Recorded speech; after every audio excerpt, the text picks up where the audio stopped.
breasts, norgs, boobs, fun bags, baps, puppies, knockers, tits, cans, jugs, hooters, bodacious tartars. Doesn't matter what you call them, not many women would choose to be parted from a perfectly healthy pair.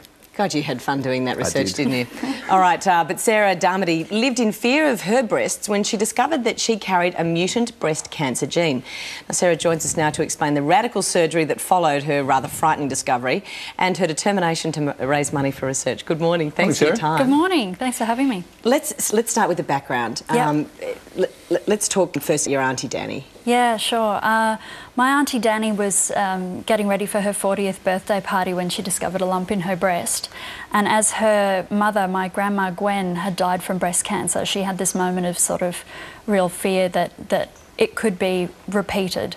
And unfortunately it was. And she fought for 4 years against breast cancer and died when my cousin Sally, her only child, was just 5 years old. Okay. So that really rocked our family. She did something really significant right before she died, though, didn't she? She did. Which she changed did something your life. very special, and the National Breast Cancer Foundation had been funding, and they use all the money that gets donated by the public from pink ribbons and things like that.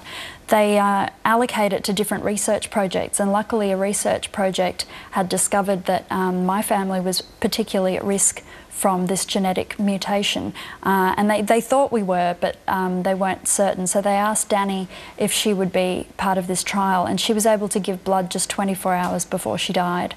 And after her death, those tests came back positive for the genetic mutation. So this is a gene that we all have, this BRCA gene, but they've discovered that there's mutations of the gene. So far we've only discovered mutation, BRCA1 and BRCA2, and I've got 2. And so, if you have that mutation, if you have those mutations, you know that you have, I think it's an 85% higher chance. 85 to 90% chance of getting breast cancer at some point during your life. And what are your options? I mean, how do you deal with that? When you discover this, when they tell you this, what do they give you as your options?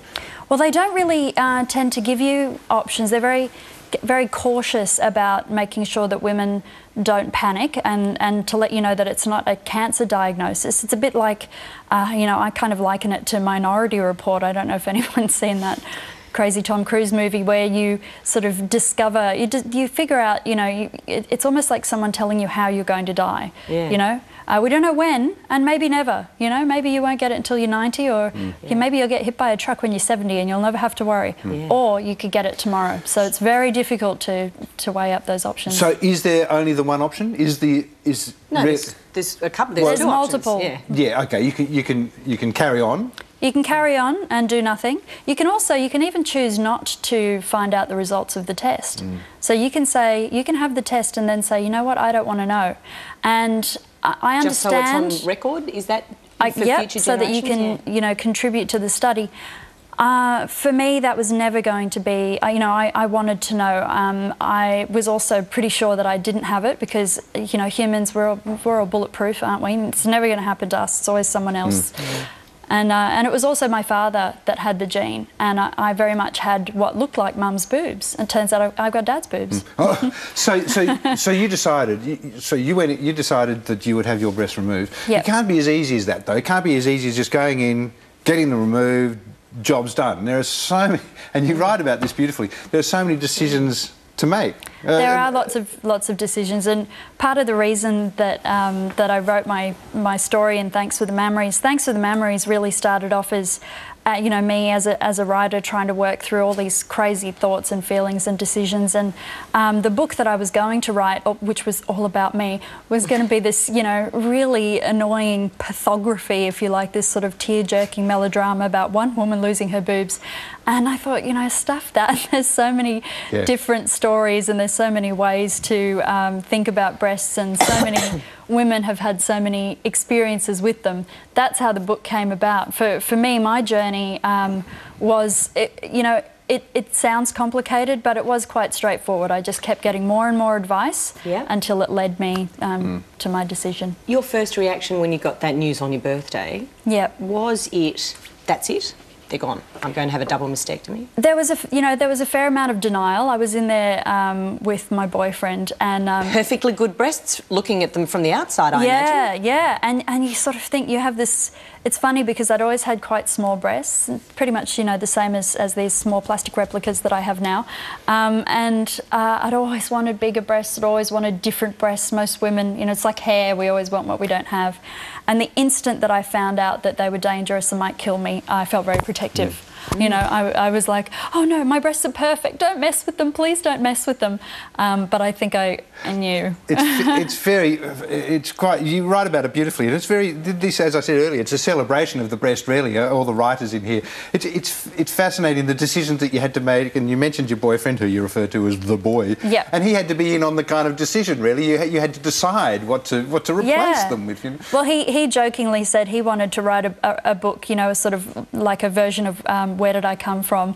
And it was going to be, where are my boobs going, for men, for whose partners were having a double mastectomy, because they have some ownership as well. Those were their boobs for life, and now they're going. But he was very supportive. But it's a huge decision to make. I mean, you make such a good point of this in the book about, well, there's the tattoos that everyone thought were fabulous in the 80s that now look ridiculous on sagging skin. So how in the world do you pick a set of breasts that's not going to What if you get fashionable boobs? Yeah. What happens then?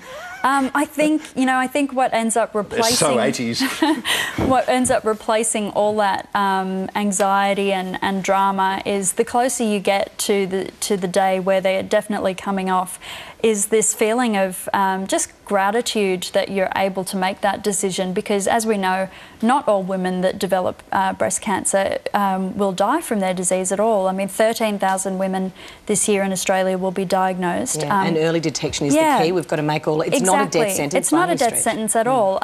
In my family it was. Our family pattern of breast cancer was a very aggressive estrogen-fed cancer that they haven't been able to treat particularly effectively. So I knew that if I got that same cancer, and it was genetic, and not many breast cancers are genetic, that's another point. Only 5 to 10%, is yeah, that right? It's only small, that we know of now. Which is, another great reason for more research and more knowledge. Yeah. But you just get to this point of acceptance where you realise it really doesn't matter. I love my life. It doesn't matter what's going on here.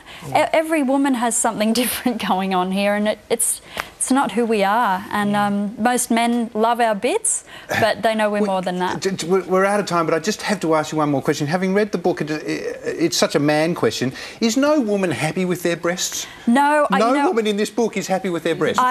I was talking to someone this morning who assured me that, she met one once too. I think once you know that there's a fair chance you're going to lose them, you get that second of complete, utter acceptance that if they're on you, they're working perfectly, they're in good working order, that's a perfect set of knockers. Yeah, exactly. And looking for you, having had the surgery, and now know you've taken your risk down from 85 to 90 to maybe only 5%. Yeah. All right. Sarah, thank you for your time this morning. The book's fantastic. It's really great reading. All the royalties go to the National Breast Cancer Foundation. Thank you so much for your time this morning. Thanks for having me. Really good to meet you. Time now to catch up with Marianne.